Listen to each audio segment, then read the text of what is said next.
a tua graça sobre as nossas vidas, para que todos nós aqui possamos aprender de ti, Senhor, de ti, do teu Espírito, que é o nosso ensinador de justiça. Ajuda-nos, ó Deus, neste propósito. A cada um de nós aqui, abre nosso entendimento e o nosso coração. Te agradecemos, ó Deus, em o nome de Jesus. Amém. Amém. Graças a Deus. Amém, queridos.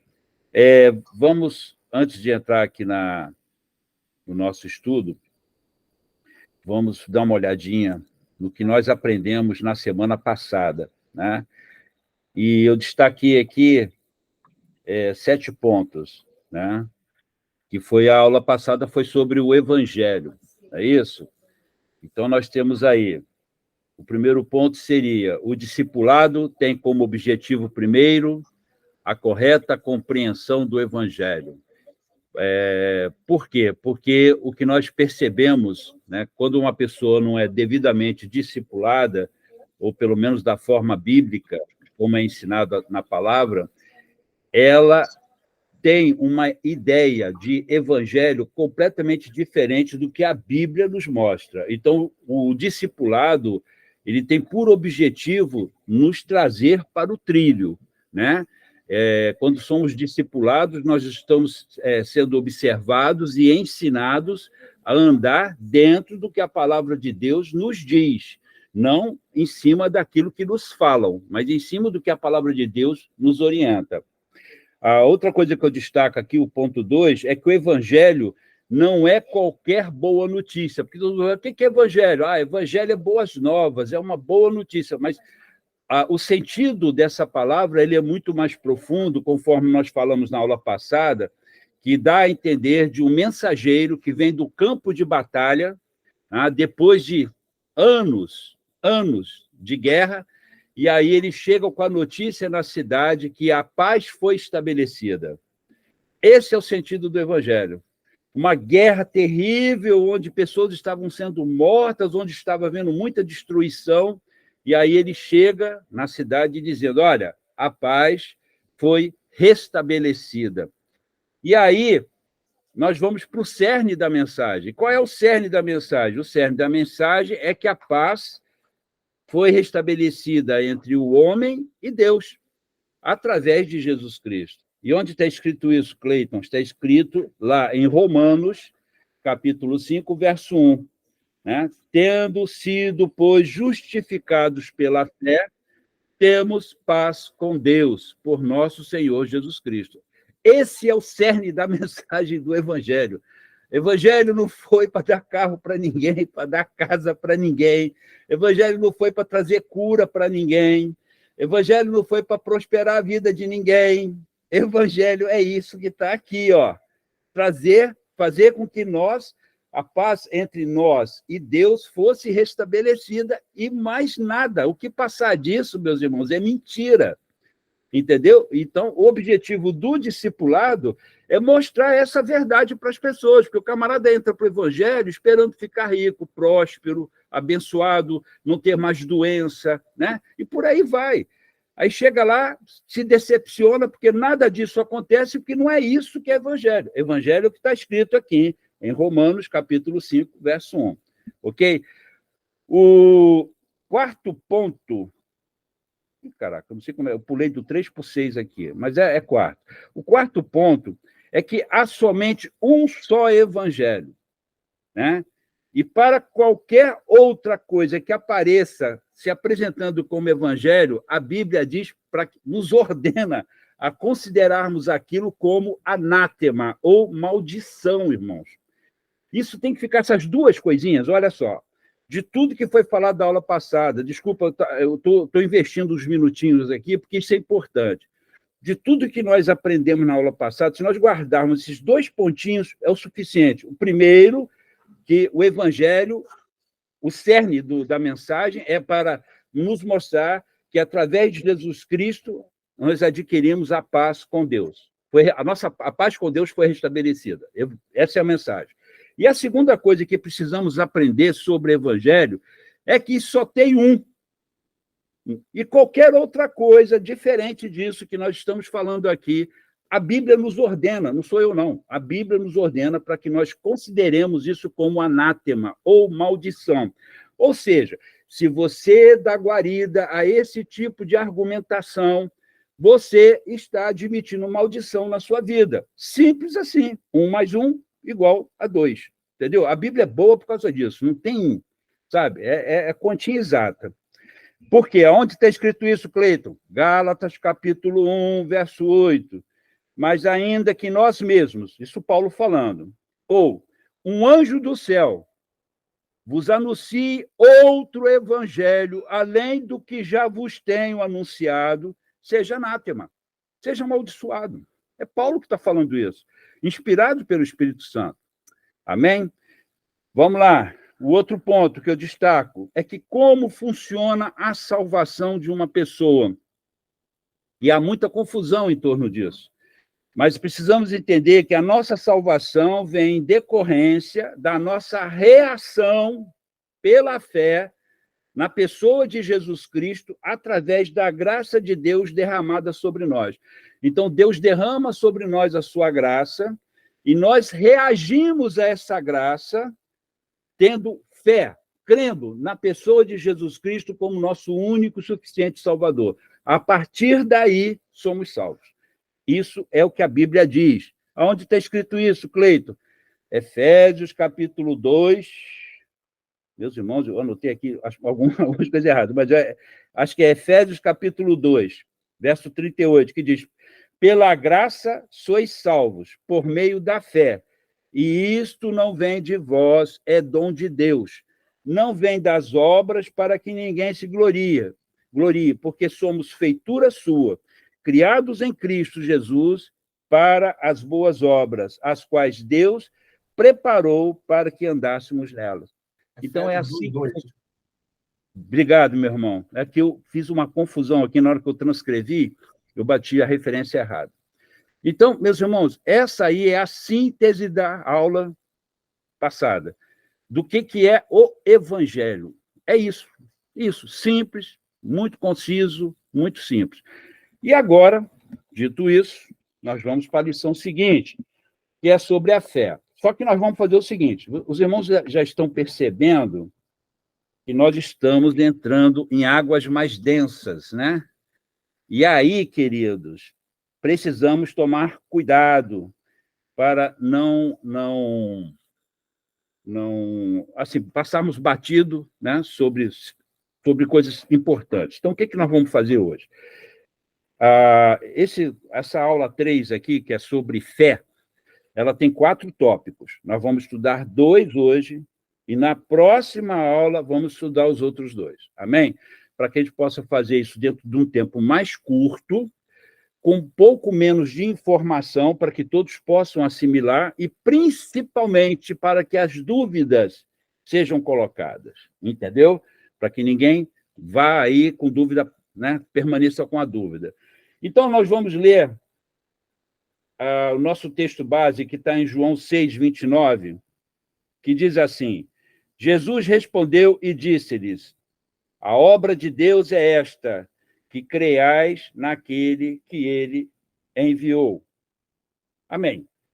Então, nós precisamos ter aliás, existe um entendimento de fé completamente fora daquilo que a Bíblia nos mostra do que realmente é fé, né? E aqui o pastor Alan, ele colocou algumas situações que eu achei interessante, tá? E uma delas foi que o discipulado começa com a correta exposição do Evangelho e ele só deve prosseguir com aqueles que corresponderam a Jesus Cristo com fé. Muito bem. Então, precisamos entender isso. Uma pessoa que está pronta para o discipulado, ela tem que ter esse alicerce, né, essa âncora, melhor dizendo, firmada em solo perfeito, né, de que ela tem que crer na pessoa de Jesus. Agora, o que acontece muito nos nossos dias? Nós, de uma forma errônea, nós comparamos fé com crer, com acreditar, e não tem nada a ver uma coisa com a outra. tá? A Bíblia nos ensina muito mais além do que isso. E o pastor Alan, ele coloca de uma forma aqui bastante interessante, espero que vocês tenham lido a apostila, porque ele diz assim, ele pega a definição mátria, né? Aquela definição que todos nós conhecemos, que está em Hebreus 11, capítulo 11, versículo 1, 3, de 1 a 3, e depois do versículo 6, que diz assim, ora, a fé é o firme fundamento das coisas que se esperam, a prova das coisas que não se veem. Porque por elas, desculpa, irmãos, eu tenho que aproximar aqui, porque por ela os antigos alcançaram testemunho. Pela fé entendemos que os mundos, pela palavra de Deus, foram criados, de maneira que aquilo que se vê não foi feito do que é aparente. Ora, sem fé é impossível agradar-lhe, porque é necessário que aquele que se aproxima de Deus creia que ele existe e que ele é galardoador dos que o buscam. Então, vamos tentar entender um pouquinho sobre isso. Houve um problema, irmãos, na tradução. Tá? Eu gosto de colocar as coisas bem claras. Na nossa língua, muitas das expressões que nós usamos, elas não são suficientes para trazer o teor daquilo que foi dito no original, né? Então, embora eu não ache que a gente deva se aprofundar muito nisso, porque senão vai acabar se perdendo tempo, mas é importante que a gente tenha noção de uma coisa ou outra para a gente ter uma compreensão melhor. Então, hoje você pergunta, você tem fé? Ah, sim, eu tenho, eu acredito nisso, ou acredito naquilo. Quanto o conceito de fé pela Bíblia, da forma como foi colocado aqui no capítulo 11, verso 1, e os seguintes, não é bem assim que se diz. Então, o pastor Alan diz que na tradução em grego, tá, quando foi traduzido esse verbete fé, a palavra mais próxima que tinha para poder trazer a mesma força dessa expressão foi a palavra crer. Então, por conta disso, nas traduções, hoje, você vai encontrar a palavra fé sempre associada à palavra acreditar ou crer. Quando, na realidade, a fé, né, como está escrito aqui, a fé é a junção da palavra crer, da palavra confiar e da palavra comprometer-se. Então, aí você começa a entender um pouco melhor quando se fala de ter fé em Jesus. Para nós termos fé em Jesus, precisamos, em primeira mão, tá? Como está dizendo o texto sagrado, crer nele.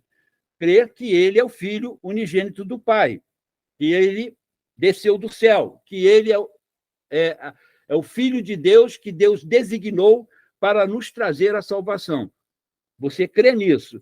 Segundo, é você confiar na suficiência dele para a sua pessoa. Ou seja, eu sou um pecador, né? Estou arruinado pelos meus pecados, o meu destino é um inferno, mas eu confio na suficiência de Cristo para que, através do ato que ele fez por mim, me substituindo na minha condenação, ou seja, ele assume toda a minha culpa, assume toda a minha condenação, para que o meu pecado fosse julgado nele. Então, ele é suficiente nisso. Então, eu confio nessa forma como Deus fez, como Deus colocou, amaldiçoando no seu próprio filho, julgando no seu próprio filho o pecado que estava me levando para o inferno. Então, eu creio nessa suficiência, eu confio nela. E a terceira coisa, meus irmãos, é o fato de você se comprometer com a pessoa de Jesus. Então, quando você fala que tem fé, você tem que ter esses 3 ingredientes. Não tem como você só acreditar, não tem como você fazer qualquer outra coisa. Você tem que ter essas 3 coisas reunidas no seu coração. A primeira é nós crermos que Jesus é o unigênito Filho de Deus. Então, ponto final. Não tinha, ou seja, não tem ninguém, além de Jesus, que pudesse fazer o que ele fez. A segunda coisa é que ele é suficiente ao ministrar para nós esse dom de Deus que é a nossa salvação. Só ele podia fazer isso, e ele, nele, na pessoa dele, ele tinha suficiência para poder nos outorgar isso. Então, você confia nisso. Quando nós entrarmos em justificação, vamos ter um entendimento melhor dessa parte, que ela é lindíssima. O fato de Deus providenciar um pacote, tá, dentro dessa salvação para nós, onde ele nos torna santos, não pelo que nós somos, ou pela nossa própria ideia, ou pelo que nós achamos. Nós somos santos. É aquela história que eu já até contei uma vez, achei essa história muito interessante, guardei ela com muito carinho no meu coração, tá? De que quando Deus foi dar a última praga, né? A 10ª praga lá no Egito, e a praga era a morte dos primogênitos, ele mandou que Moisés pedisse ao povo para que nos umbrais das portas pegasse o sangue do cordeiro que eles tinham imolado, né, que eles iriam comer naquela noite, e aquele sangue eles colocassem no umbral da porta. Aí alguém fez uma analogia muito interessante, que eu guardei com muito carinho no meu coração, quando diz assim, o anjo da morte passou numa casa e viu, debaixo da mesa, uma mãe, o pai e os filhos, tremendo de medo. Eles não estavam em pé ao redor da mesa. Eles não estavam ali felizes porque iam sair do Egito. Não, eles estavam com medo debaixo da mesa. Aí o anjo da morte sai daquela casa e passa numa outra casa. E naquela outra casa, a família toda está ao redor da mesa, celebrando a sua saída, a liberdade que o Senhor tinha dado para eles. Aí ele faz a seguinte pergunta: qual das duas famílias estava salva? Aí o pessoal ficou pensando, aí a primeira coisa que vem na cabeça, não, acho que a família que estava ao redor da mesa, celebrando.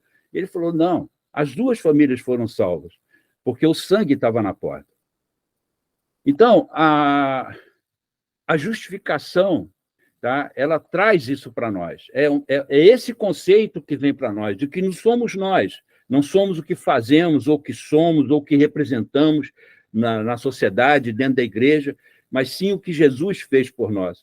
Então, quando a gente fala assim, em confiar na suficiência de Cristo, quando ele providencia para nós a salvação, é exatamente isso. É entendermos, como aqui em Hebreus 11 diz, e pela fé entendemos. Então, nós entendemos que essa suficiência que está em Cristo, para Deus, é o que basta. E não importa o que eu fiz, não importa o que eu sou, está lá. Jesus fez porque ele pôde fazer isso, porque ele tem suficiência em si mesmo para nos outorgar isso. Então, fé, meus irmãos, lembrem-se, a fé é crer no unigênito Filho do Pai, Jesus Cristo. Segundo, crer, a segunda, confiar na suficiência de Jesus em nos propiciar, em nos conceder essa salvação. E a terceira, que é tão importante quanto as outras duas, é o comprometimento. E aí, essa perna que está faltando em muita gente, e está deixando a mesa cambeta, a cadeira cambeta, o pessoal está caindo da cadeira. Por quê? Não são comprometidos com Cristo. Tá? Não foi um arrependimento genuíno, não tiveram um entendimento correto, tá, do ato da salvação. Sem comprometimento, não tem salvação, irmãos. E é esse que é o ponto. Então, quanta gente iludida dentro da igreja, quanta gente não é comprometido com o pastor, não é comprometido com a igreja, é comprometida com Cristo, com ele. Então, sem comprometimento com Jesus, não tem salvação. Por isso que é importante o discipulado, porque as pessoas precisam ter esse entendimento, essa compreensão, que quando você fala assim, a fé vem através da graça de Deus pela fé em Jesus Cristo. Amém. Pela fé em Jesus Cristo, que compõe desses 3 ingredientes que eu falei, de crer nele como único Filho de Deus, de confiar na sua suficiência para nos dar essa salvação maravilhosa e no comprometimento que temos a partir de então com ele. Porque a vida com Cristo prossegue a partir do momento que nós o aceitamos como nosso único e suficiente Salvador. Então, fé é isso. Por isso que ela é tão importante no ato da salvação. Deus concede a sua graça, o seu dom precioso, mas precisa que nós também estejamos dispostos a agir da forma como a Bíblia nos diz para agir, através da fé em Jesus, que compõe dessa maneira. Amém? Esse ponto, ele é fundamental, porque precisamos ter esse entendimento. As conversões que estão acontecendo, elas estão muito superficiais, porque as pessoas não alcançam esse entendimento. Não é mostrado para elas que precisa haver um comprometimento depois com Cristo, né? Enfim. E, por fim, já estamos aqui no final. E, por fim, ele diz aqui, pegando esse finalzinho que ele coloca aqui, encontramos, por exemplo, os 3 aspectos da fé nos versículos de Hebreus, que foram destacados no início, onde aquele que tem fé em Deus deve, primeiramente, crer que ele existe, mas também confiar que ele é galardoador dos que o buscam e comprometer-se com ele. Ele, tal como fizeram os antigos, que são mencionados como exemplos de fé, neste capítulo 11 de Hebreus. A seguir, veremos alguns versículos relacionados para cada um dos 3 aspectos que caracterizam a fé, que nós só vamos ver na aula que vem, meus irmãos. Por quê? Eu gostaria muito que aqueles que têm alguma dificuldade, porque essa parte eu julgo ela tão importante, que esse discipulado, irmãos, eu e o Carlos estavam conversando ontem, a importância de que haja um entendimento pleno do que significa cada um desses pontos que estão colocados aqui, porque nós vamos ter uma segunda fase de estudo, onde vamos ter assuntos mais consistentes, mais, digamos assim, não vai ser mais papinha, vai ser uma coisa mais grossa, um jabá mesmo, né, que vai ser o Carlos que vai ministrar depois. Porém, para chegarmos até ali, é necessário que tenhamos esse entendimento aqui. Como nós aprendemos sobre o evangelho, né? Hoje nós temos um evangelho pregado de qualquer maneira aí fora. E esse evangelho pregado de qualquer maneira aí fora nos leva a ter uma vida sem compromisso com Cristo, porque nós estamos sendo moldados dentro daquilo o que Deus pode fazer por nós, né? Eu vou até Deus para Deus fazer alguma coisa por mim. E nos esquecemos que o nosso papel principal dentro dessa história é ministrar ao coração de Deus. Nós somos sacerdotes para ministrarmos ao coração de Deus. Em nenhum momento, tá, a Bíblia diz para nós que o ponto principal da nossa existência é para nós recebermos algo de Deus. Não é isso que a Bíblia diz para nós, que nós somos. Nós somos ministradores do coração de Deus. Então, precisamos ter o entendimento correto, bíblico, para que a nossa caminhada seja uma caminhada sadia, sem contaminação. Estamos sendo contaminados com mensagens que não têm nada a ver. Amém? Então, eu queria agora deixar aberto para que os irmãos, aqueles que têm alguma dúvida ou que queiram acrescentar alguma coisa, que, por favor, o façam neste momento. Tá? Eu vou parar por aqui, porque os outros 2 pontos nós vamos estudar na aula que vem. E vai acontecer assim a partir de agora com os outros temas também, porque quando os temas estão se aprofundando um pouco mais. E a gente tem que fazer isso com muito carinho, com muito cuidado, para aprendermos da forma correta. Alguém quer falar alguma coisa, ou acrescentar, ou perguntar algo? O momento é agora.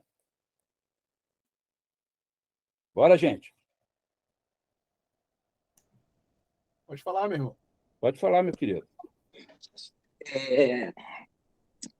Mais uma vez, saudando os irmãos aí, né? Com a alegria da paz do Senhor Jesus. Quando o senhor, pastor Cleito, estava falando aí a respeito dos 3 ingredientes que compõem a fé, no sentido bíblico, o Senhor me trouxe aqui a figura de uma empresa, qualquer que seja, uma empresa que oferece uma vaga de emprego. O ser humano vai, se candidata e é contratado para aquela vaga de emprego. A partir daquele momento, ele vê o dono da empresa como seu patrão. E aí, a nossa atitude em relação a essa questão de fé, ela nos chama a esse compromisso também, ao compromisso do senhorio, não só no verbo, mas principalmente no tratamento, de tratarmos realmente Jesus como nosso Senhor. O funcionário que acaba de entrar numa empresa, primeiro, ele jamais vai chamar o dono da empresa e o patrão dele de você. Ele vai tratá-lo sempre como senhor. É o senhor isso, o senhor aquilo. Segundo, ele se compromete. Primeiro, ele confia, porque ele não recebe o salário adiantado. Ele primeiro vai cumprir a etapa de trabalho de um mês. Então, ele confia que depois dele trabalhar aquele mês todo, o patrão vai pagar o salário dele no final. Entendeu? E ele se compromete com o dono dessa empresa de ele fazer o melhor para aquele patrão que contratou ele. Entendeu? Para depois ele receber o salário. Aí está a pequena grande diferença em relação ao nosso comportamento de senhorio para com o nosso Senhor Jesus. É que esse salário que o funcionário da empresa vai receber no final, esse preço Jesus já pagou por nós. Então, quando ele nos oferece isso, ele nos oferece dizendo, olha, o salário eu já paguei. E ainda te prometo recompensa depois de toda a sua trajetória no final, que é o galardão. E então, eu senti no meu coração e vejo que, enquanto servos do Senhor, verdadeiros cristãos, o nosso comportamento para com o nosso Senhor Jesus Cristo é realmente entendê-lo e nos comportarmos diante dele como Senhor da nossa vida e nos oferecermos, confiando nele, nos comprometermos com aquilo que, pelo Espírito Santo, ele nos orienta a viver enquanto nós tivermos a nossa peregrinação aqui nessa terra. É isso. Amém. Amém. Perfeito, perfeita colocação. Tá? Em relação ao comprometimento, irmãos, todo comprometimento, ele pressupõe obediência, acima de tudo. Se nós não somos obedientes, nós não somos comprometidos. A Bíblia é muito clara, Jesus mesmo fala, aquele que me ama, guarda a minha palavra, faz aquilo que eu mando. Se lembra daquela passagem onde o camarada chega para Jesus e diz assim, Senhor, seguir-te-ei por onde quer que andares, aonde o Senhor for, eu vou te seguir, Jesus. Aí Jesus fala, beleza, tá? Então você pode começar a fazer isso a partir de agora, me segue. Não, Senhor, peraí. Primeiro, a expressão que é usada no texto é essa, primeiro, deixa eu sepultar o meu pai, os meus pais. Então, a pessoa que não é comprometida, ela sempre tem uma primeira coisa. No topo da lista dela não é Jesus, é qualquer outra coisa. Tá? Tem pessoas, por exemplo, que são voltadas para o seu próprio prazer, né? Viajar.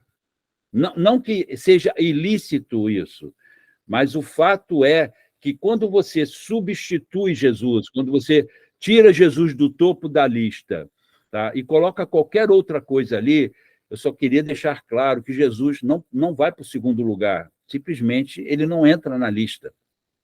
Esse que é o ponto. Tem um hino que eu gosto muito que diz assim, se ele não for o primeiro, o derradeiro também ele não vai ser. Ele não vai ocupar a lista, ele sai da lista, porque Jesus só pode ser o primeiro, então ele tem que estar acima, e o gozado que ele deixa isso claro, gente. Ele fala, olha, aquele que amar mais pai, mãe, mulher, filho, filha, né? Mais do que a mim, não é digno de mim. Então ele mesmo já coloca a coisa como é que deve funcionar. O que eu acho estranho no nosso comportamento é que nós, sabedores disso, tá? Agimos de forma contrária. Né? Por exemplo, por que eu vou à igreja? Eu vou à igreja para adorar a Deus. Esse é o nosso único objetivo. Nós não nos reunimos, não congregamos para comer bolo, comer biscoito, beber café, entendeu? Jogar a conversa fora. Nós nos reunimos para adorar a Deus. Gente, quando isso entrou na minha cabeça, que foi difícil, tá? Foi difícil isso entrar na minha cabeça, de que eu sou um sacerdote. Deus me fez sacerdote. Sacerdote não foi feito para ficar gordinho. O sacerdote, ele foi feito para ministrar a Deus.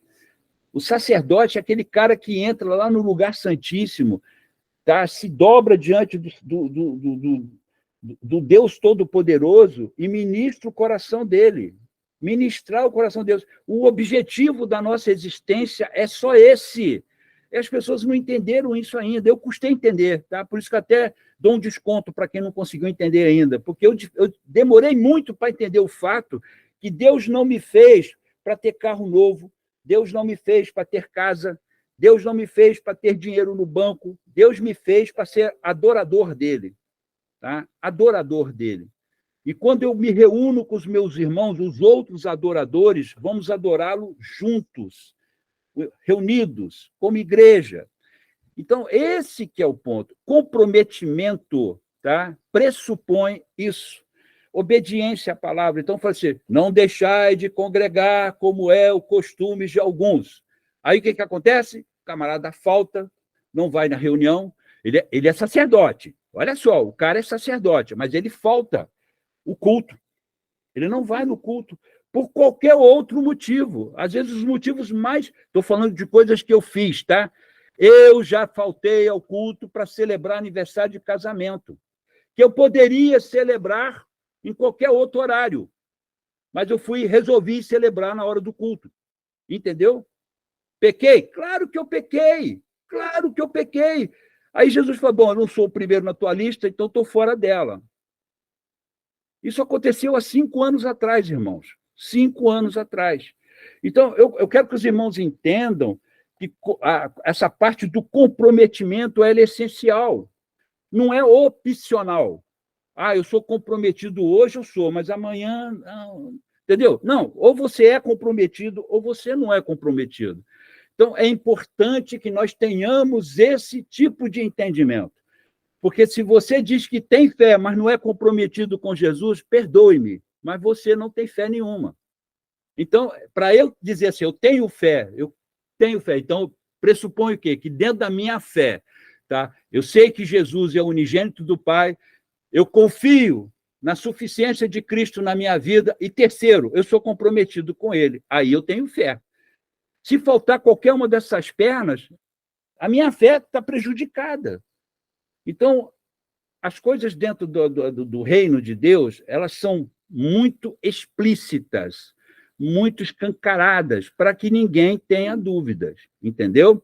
Então, é importante isso que o irmão Hermédio falou, tá? Mas eu quero, por isso que eu estou parando muito nesse ponto, porque se a gente sair daqui sem que as pessoas tenham a compreensão exata, tá? Do que ter fé em Jesus, fé não é crer da forma como leviana, como se diz aí fora, entendeu? Aí eu acredito, tá? Porque as pessoas associaram dessa maneira, mas associaram de uma forma errada. Fé é isso que a Bíblia diz que nós somos. Hebreus, capítulo 11, é só ler lá, tá? Que mostra esses 3 pontos que estamos falando aqui agora. Então, o comprometimento, irmãos, é algo essencial no nosso relacionamento com Cristo. Nada pode superar o nosso amor a Ele. Porque, preste atenção, no momento onde as coisas estreitarem na nossa vida, não precisa ser na grande tribulação, não, estou falando agora, né? No seu dia a dia, no meio das suas dificuldades, no meio das suas lutas, o que vai te segurar é o teu comprometimento com Jesus, é o quão você está comprometido com Ele. Tá? Eu sempre, vou parar aqui para vocês poderem falar, mas é importante que eu repeti uma coisa que eu já falei para vocês diversas vezes. O cristão, ele não para no caminho. O cristão não para beber água. Entendeu? O cristão não para em refúgio, em baia. Ah, vou descansar um pouco. cristão não faz isso, irmãos. O cristão continua. A Bíblia diz, 7 vezes cairá o justo, e às 7 vezes ele se levanta, irmãos. O apóstolo Paulo, quando ele fala que eu não julgo ter alcançado, mas caminhando para frente, olhando para as coisas que estão adiante de mim, prossigo para o alvo. Na cabeça de Paulo, havia um alvo enorme na frente dele, tá? Um alvo mesmo, de flecha, tá?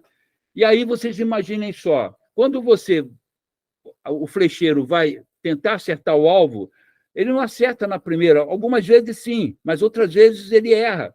Ele vai acertar um pouco mais em cima, um pouco mais embaixo, às vezes acerta no centro, lá na mosca.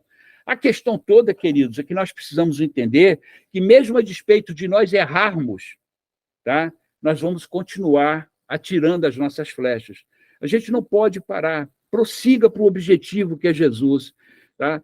Se a coisa apertou hoje não foi um dia legal, foi difícil, mas você é uma pessoa comprometida com Cristo. Então, a despeito das dificuldades do seu dia, a despeito das lutas que você está enfrentando, tá? Que podem ser diversas, pode ser na área de saúde, pode ser na área financeira, pode ser na área sentimental, o desânimo vem, aquilo tudo mais, você vai para frente, de qualquer jeito, nem que seja se arrastando.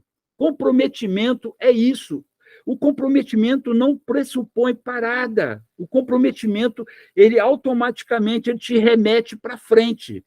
Você caminhando, se arrastando, andando de joelhos, entendeu? É assim que vai, mas você vai para frente, você não para um segundo sequer.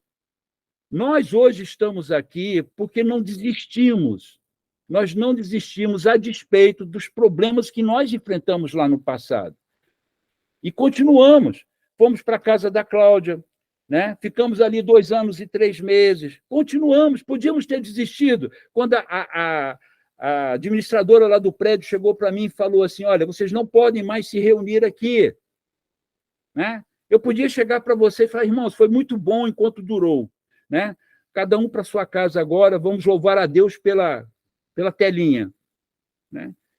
Mas nós não desistimos, continuamos, buscamos soluções, um apertando o outro, o Carlos me apertando muitas vezes, me botando para frente, um animando o outro, e assim a coisa foi acontecendo, e hoje conseguimos estar no ponto que nós estamos, porque não desistimos. Então, a gente não pode desistir, essa palavra não pode entrar no nosso dicionário. Então, todas as vezes que der vontade de não ir ao culto, hoje eu não vou ao culto, não vou, estou ruim, estou desanimado, as coisas não estão acontecendo na minha vida. Lembre-se de uma coisa, que tu é um sacerdote, tá? E você é comprometido com Cristo. Então, não tem essa, queridos, não tem essa. É importante, eu fico pensando naquele momento lá no Getsemane, que foi dramático. Eu não consigo enxergar na Bíblia nenhuma cena mais dramática do que aquela de Jesus no Getsemane, quando ele se ajoelha diante de Deus, começa a transpirar gotas de sangue, né? Porque seus capilares começam a se arrebentar por conta da pressão que ele estava sofrendo. E ele chega assim, Senhor, se for possível, passa de mim esse cálice, mas que não seja feito a minha vontade, mas a tua. Comprometimento. A Bíblia diz que Jesus veio para fazer a vontade do Pai, não a dele. A dele, naquele momento, era de largar esse negócio. Ele estava sofrendo demais. Mas porque ele era comprometido com Deus, com o Pai, ele aceitou a tarefa que lhe foi dada. Então, a mesma coisa com a gente, irmãos. E a gente, às vezes, é por isso que eu quis parar nessa parte, porque hoje nós precisamos ter esse entendimento no nosso coração. A gente tira Jesus do topo da lista por qualquer coisa, qualquer tolice, bobeira. Ele não pode sair do topo da lista por nada, nem por doença, nem se a minha esposa um dia, Deus me livre, estiver no leito, na cama. Jesus tem que estar acima disso, na minha vida. Se eu tiver um filho morrendo, Jesus tem que estar acima disso na minha vida. É difícil falar isso, queridos, mas é isso que a Bíblia nos ensina. É assim que tem que ser. Né? A Cleiton, mas tem amparo bíblico para isso que você está falando? Tem. Abraão, com Isaac, indo lá para o Monte Moriá, né? Deus estava acima do amor que ele tinha pelo próprio filho, o único filho que ele tinha. Então, irmãos, eu quero dizer para vocês, essa parte me tocou muito, porque é onde nós falhamos mais, é no nosso compromisso com Cristo. O que vale mais, irmãos? A gente tem que ir hoje para nossas camas e meditarmos, Deus, aonde é que eu estou te tirando dentro da minha vida? Né? E começar a perguntar nós perguntarmos para nós mesmos, né? Senhor, mostra para mim, tem alguma coisa que eu estou fazendo que está te tirando do topo da lista? A minha casa é mais importante do que o Senhor, né? O meu carro, meus bens, a minha viagem, né? Ela é mais importante do que o Senhor, né? A minha esposa. Então, são coisas que a gente tem que perguntar na nossa meditação com Deus e pedir para o Espírito Santo mostrar para nós, que às vezes isso passa desapercebido, a gente não está vendo. Então, eu fico imaginando como é que não está o coração de Deus, né, quando nós agimos da forma como agimos. Então, é importante essa questão do compromisso, irmãos. Tá? Não é compromisso com a igreja, pelo amor de Deus, não tem compromisso com a igreja. O compromisso é com Cristo, é com Cristo. É o que ele mandar a gente fazer, a gente faz. Né? O que ele dizer para a gente faz isso, faz. A gente vai fazer. Tá? Somos humanos, nós erramos. Lembre-se do alvo, irmãos. Nós vamos lançar a flecha vai ficar longe lá do pontinho, da mosquinha lá. Mas você continua lançando, você continua indo, você continua se esforçando. Eu não estou dando conta, chama o irmão, vem cá, meu irmão, me ajuda aqui, fica do meu lado, me ergue, né? Caminha comigo, mais essa milha, porque eu não estou conseguindo fazer sozinho. É por isso que a igreja ela existe para isso. Não é para comer biscoito, entendeu? E nós fugimos dessa linha. Achamos que temos que nos reunir para poder comer biscoito, para fazer churrasco, entendeu? Para poder ter feijoada. E não é isso, não é isso. Em um momento, Deus nos planejou para isso. Isso é uma concessão divina, que pode acontecer em algum momento da nossa trajetória. Mas o nosso foco principal é esse. Porque é isso que nos enche de paz, é isso que nos enche de gozo, é isso que nos enche de alegria, irmãos. Eu vou dizer uma coisa para vocês. Temos que ser fanáticos, tá? Pela palavra, pelo que ela diz. É fanatismo, mesmo, de verdade. Tá? É você ser radical naquilo que está escrito ali.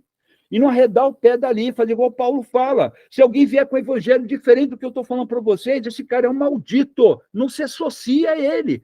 E eu ouço pessoas queridas que eu amo, dizendo, puxa, que coisa linda que o fulano de tal falou, e o fulano de tal prega um outro evangelho.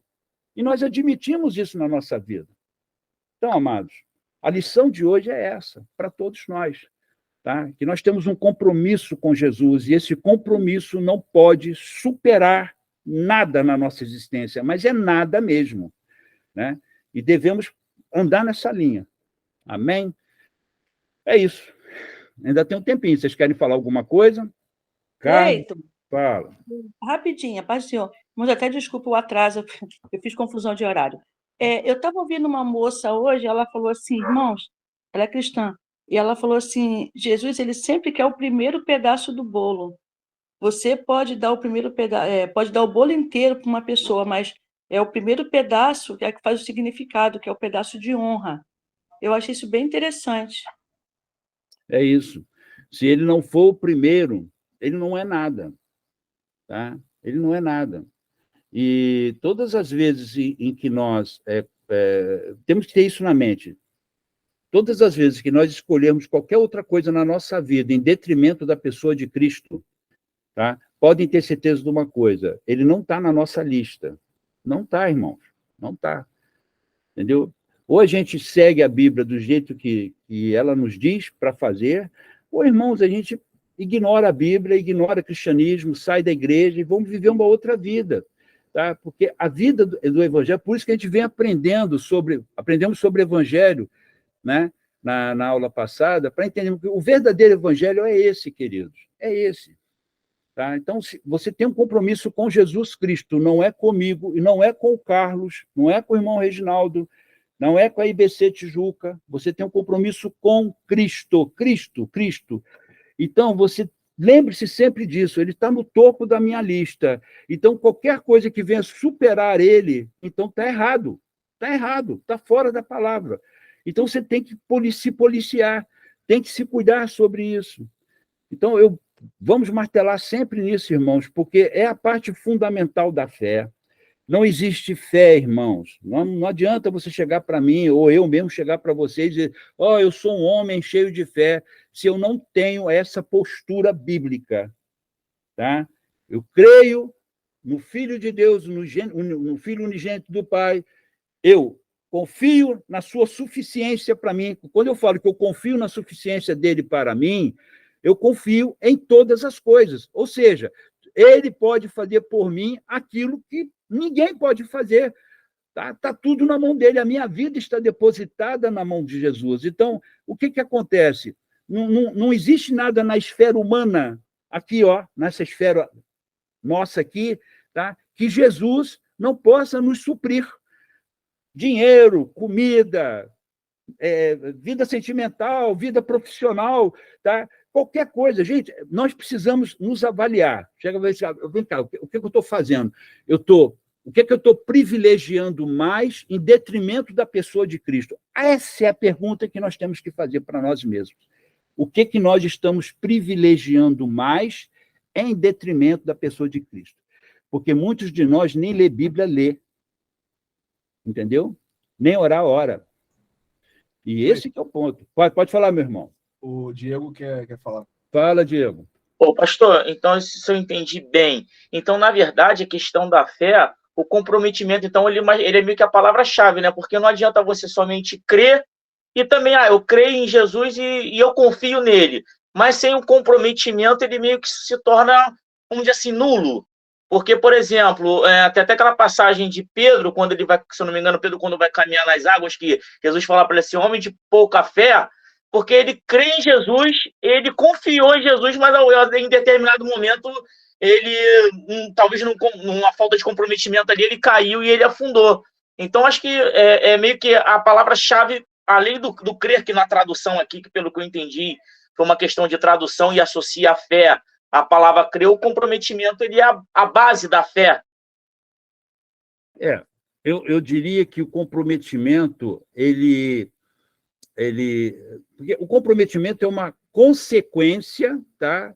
Ou seja, ela é algo que surge a partir do momento que você confia nessa suficiência de Jesus, porque a partir do momento que eu confio que Jesus pode suprir tudo para mim, tudo em mim, né? Jesus pode me dar tudo aquilo que eu realmente preciso. Eu em Cristo, eu sou pleno, eu não estou pela metade, não está faltando 10% para encher o tanque, não. Eu em Cristo, eu sou suprido 100% em tudo na minha vida, em tudo. Então, se eu tenho essa consciência, se eu confio em Jesus a esse ponto, tá? Eu creio que ele é o Filho unigênito do Pai. Então, por conta disso, ele tem todo o poder, como ele diz, todo o poder me foi dado no céu e na terra. Todo o poder, ele tem todo o poder, ele não tem uma parte do poder, ele não tem um percentual do poder, ele tem todo o poder. Então, eu creio nele como unigênito do Pai, como o Deus Todo-Poderoso que tem todo o poder. A partir daí, ele é suficiente para mim.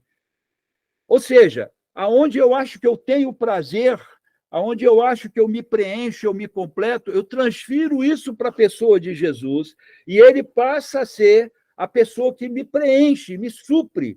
Depois disso, como consequência, porque eu tenho uma intimidade com ele, eu tenho uma compreensão da pessoa dele e da suficiência dele na minha vida, então, nesse momento, eu passo a ter um comprometimento com ele, porque eu não vou querer outra coisa.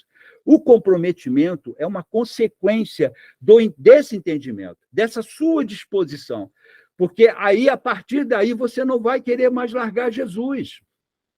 Chega para um cristão chinês e diz, olha, eu vou te prender por mais 20 anos. Ele, amém, pode prender, me leva. Vou te jogar no tronco, pode botar no tronco, não tem problema. Vou arrancar tuas unhas, pode, tá aqui, ó, pode começar agora. O cara, por que o cara faz assim? Porque ele tem essa compreensão, irmãos. Não é o comprometimento pelo comprometimento. Ah, eu não vou faltar ao culto hoje porque o Cleiton falou, entendeu? Isso não é comprometimento. Comprometimento vem do prazer que você tem de estar ligado em Cristo. Vem do prazer, puxa, é bom demais, é maravilhoso demais estar colado com Jesus, estar grudado nele. Né? É isso. Alguém quer falar alguma coisa aí? Fala aí. Arquimedes, fala, Arquimedes. A grande questão é que tem que ser uma soma de coisas, né? Se você tira é como se fossem as camadas de um bolo. Se uma das camadas estiver mal estruturada, o bolo não vai ficar de pé, ele vai cair, né? Então você precisa crer, você precisa confiar e você precisa se comprometer, né? Eu posso crer em uma coisa que de repente eu não tenho tanta confiança assim, eu posso confiar numa coisa que de repente eu não creio, eu posso me comprometer com algo de repente que eu não confio, né? Mas naquele caso ali eu estou comprometido numa obra, alguma coisa, mas eu preciso das três coisas. Quando a gente fala de evangelho, né? E se a gente leva em consideração que a gente aprendeu na aula passada que Cristo é o Evangelho, Cristo é a boa nova, né? É a boa notícia, é Cristo, né? É o Messias, é o Salvador, né? Então eu tenho que me comprometer com esse Evangelho, com a figura de Cristo. E eu só posso me comprometer, eu só posso ter fé se eu crer, se eu confiar e se eu me comprometer. Eu preciso necessariamente das três coisas, né? Se a gente for um pouco para o ramo da teologia, né? Eles vão falar que é a questão da volição, da intelectualidade e do emocional, né? E tudo isso tem que estar envolvido, né? Eu tenho que ter todos esses. Eu não posso ter um só, né? A minha fé não pode ser só emocional, ela não pode ser só intelectual, ela não pode ser só vontade, comprometimento, ela tem que ser as três coisas, eu tenho que ter as três coisas. Isso fica muito evidente na história de Zaqueu, por exemplo. Se você reparar, Zaqueu ele tem todo esse aparato, todas essas camadas, né? E aí, no final da história, Jesus vai falar assim, hoje realmente houve salvação nessa casa. Amém. Amém. Então é isso, irmãos. Vamos encerrar. Eu só queria lembrar vocês do seguinte, que... Eu acho que o senhor Arquimedes quer falar alguma coisa. Ele levantou a mão aqui. Quer falar, Arquimedes? Quer falar alguma coisa aí? Bom, vamos lá. Aqui já está no fio da bucha aqui. Só para dizer para vocês o seguinte, se vocês perguntarem para qualquer pessoa aí fora na rua, você crê em Jesus? Todas elas, a maioria pelo menos, vai dizer que sim, tá? Mas a forma como elas creem não é a forma bíblica. Então, nós precisamos ter esse entendimento, a compreensão que fé é a junção dessas três coisas, desses três elementos, entendeu? E se você não tem um desses elementos, você tem que procurar consertar isso. Precisa resolver isso, tá? Para que você possa ter uma caminhada perfeita diante de Jesus. Amém? Vamos orar, queridos? Então, fica mais 2 pontos sobre esse tema fé para frente, né? Que a gente vai dar um fecho sobre isso, e vocês gerem perguntas. Tem um grupo nosso também da igreja que vocês podem colocar ali. Vamos orar? Amantíssimo Deus, Pai querido, obrigado a Deus pelos esses ensinamentos que o Senhor tem nos trazido, Pai, nesses encontros que temos aqui de discipulado. Isso serve para mim, serve para qualquer um de nós, porque todos nós somos dependentes, ó Deus, da Tua graça, e somos dependentes, ó Pai, do ensino que o Teu Espírito tem para nós. Portanto, meu Deus, consolida isso em nós, Pai, para que nós não nos esqueçamos dessas verdades preciosas. Ajuda-nos nisso. Traz-nos, ó Deus, de volta na próxima segunda-feira para aprendermos mais da Tua palavra, entendermos mais e melhor das coisas pertinentes ao reino, Pai, como foi nos falado domingo. Estamos aqui para tratar das coisas do reino. É a principal motivação da nossa vida. Não temos outra. Queremos conhecer mais do reino, deste lugar maravilhoso ao qual pertencemos. Neste momento, fazemos parte disso. Pai, precisamos ter compreensão, uma compreensão mais clara de tudo isso. Portanto, nos ajude nisso, ó Deus. É o que te pedimos em o nome santo de Jesus. Amém. Glória a Deus. Nos vemos aí na próxima segunda-feira. Amém? Deus abençoe, meus irmãos. Paz, Senhor, a todos. Até segunda, se Deus Paz, quiser. Senhor Jesus, a todos. A paz. Paz. Eu estava esperando até agora, menina. Eu falei, gente, é 7h30, é 7 horas, é mole? Só eu.